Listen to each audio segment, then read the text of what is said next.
why this effort is so important, especially at this time. Yeah. So Revere is one of many communities in the Commonwealth where our students struggle with financial stability in their families. And as much as we all are able to go to CVS, I know right now there's a little bit of a supply issue, but we still have a lot of opportunity to get tests and make sure that we're safe when we go to engage with our family and loved ones. For a lot of kids in Revere, that's not as easy to do. And so it was really important to us, and we're thankful to the Mayor's office and the Revere Department of Public Health who made the decision to actually give these test kits in the schools where we have a higher concentration of poverty than we might have in the community at large. The kits are meant to be shared with the family, and the family should use them as they feel is most beneficial to the family. There are 2 tests in each kit, so families with multiple students might end up having 4, 6, or 8 tests actually come home today, depending on how many kids they have in the school department. We are hoping that they'll be able to save 1 test for before the kids come back in January. And in that way, we'll be able to ensure that we have safe schools when we reopen. However, we do want families to err on the side of caution. If they need to use those kits before then to make sure they are engaging safely with other family members, we want them to do that. And what we would suggest is if somebody is showing symptoms and the family wants to make sure they're not bringing COVID to a family gathering, that would be a good time to use the test. So not so much if people are asymptomatic, just to see do I have, do I not have, but more I'm not feeling great, is this COVID or maybe is it something else? Dr. Kelly, how important is testing, especially as it relates to keeping kids in school and not going to remote learning? Yeah, and testing has been a game changer for us, I can tell you that. In Revere, we've been on board with the test to stay since the start of the school year this year. And we've already done the calculation that we've saved over 15,000 student school days by doing test to stay. So the testing is hugely important because if we can identify who has COVID, isolate them from the community, keep everybody else safe, then we can continue our in-person learning as we have been doing for the last several months. And how important is the in-person learning versus remote? It's critical. I mean, I think that we've all learned over the last 2 years that learning online is just not the same as learning in person. And that's because a huge part of student development is developing relationships and learning how to engage with other people. And that just doesn't happen over the computer. What are your concerns about coming back to school in January regarding the new variant? Well, you know, we're worried about Omicron and the uptick that it seems to be a lot more contagious than some of the other variants that we've been dealing with to date. But we are following the medical advice. We work very closely with our Department of Public Health. We have Lauren Buck, who's the chair of our Department of Public Health, and Dr. Natalie Kong are invaluable resources to us, and we consult with them regularly on any questions we have about COVID. You were saying that your test to stay is about at capacity at this point. Tell us a little bit about the numbers there. It is. So I'll use this week for an example. We do pool testing in all of our schools.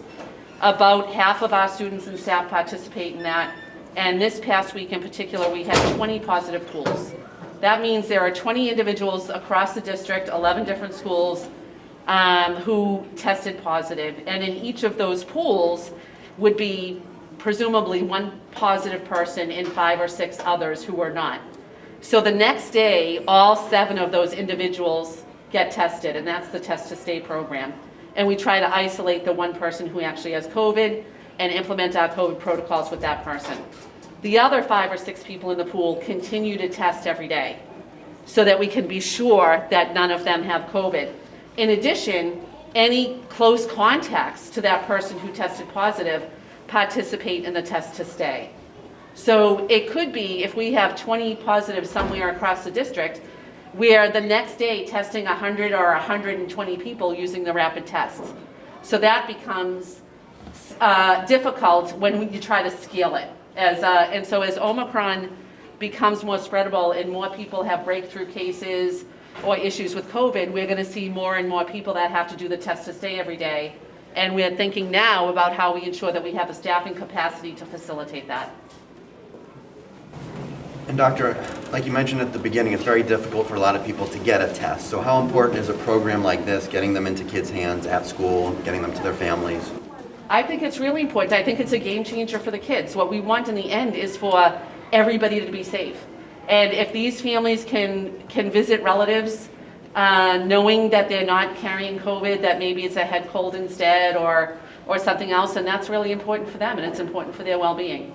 I do wonder at this age group, elementary school, these kids come with sniffles and colds all the time. How do you differentiate at the school level whether or not it's something to be concerned about? Do you rely on parents to keep them at home? We do rely on parents to follow our safety protocols, and if any child is showing symptoms, that is what our protocol dictates, that the child stay home from school, get tested. If they test negative, then they can come back to school. If not, they stay and follow through a full COVID protocol. And we really do rely on our families to make sure they're following that. It's the only way that we can keep everybody else safe, students and adults in the schools. We're fortunate that in the city of Revere, we collected data, the mayor's office collected data and actually gave a $250 stipend to employees who were fully vaccinated. And so we learned through that process that over 90% of our staff are fully vaccinated. So that's hugely helpful. And we've worked closely with the Board of Health to have clinics for students to get the vaccine. And we're continuing to do that now.